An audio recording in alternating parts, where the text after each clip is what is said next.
Hello, my name is Joshua Green, and I will be explaining to you how my vehicle accelerometer project for my MEGR junior design class works. I will set you down here and we will show the project and tell you how it works here. So as you can tell, we have an LCD up front which can display the data. I have another file explaining on how, or showing how the file actually works whenever it's in a vehicle. But here we are, we have our serial interface on the back of the LCD to go to I2C connections, which is 4 pins going straight onto a header onto the board here.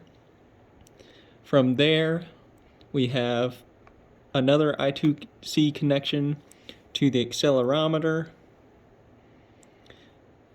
You can see those pins connected down there, and we have a hot wire running from 3 volts running to the ADO pin on the accelerometer to actually show or change the I2C address so that it can work with the board here.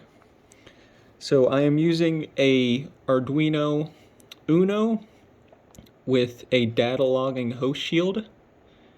And on top of the host shield, you could see my little breadboard with the 3-axis accelerometer. Part numbers for this is MPU 6050.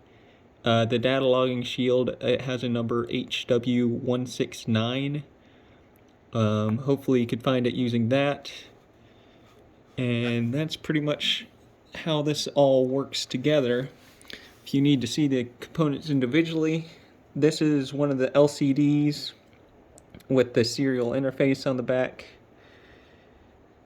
I won't focus to actually let you read the values, but it's just ground, power, SDA, and SEL for the I2 pinout on the left here. And for the data logging chip, this one I actually soldered the accelerometer on top. I was having problems with it, so I didn't use this one. But you can see I have a header, if you could read, going to 5 volts ground, SDA and SEL connections. And this just slaps right on top of the Arduino Uno. It also has real-time clock, which is what this battery port is for, and the data logging capabilities.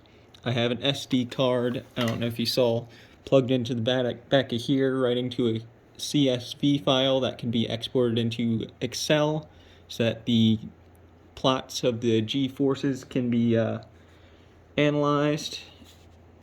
And this is the chip that does all of the acceleration forces. This is a 3-axis chip that can also do gyroscopic movements, but I don't have that coded in. I'm just using the acceleration.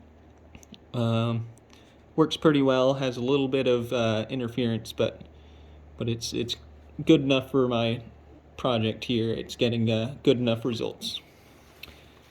So yeah, go check out my other video where we actually are using this inside the vehicle.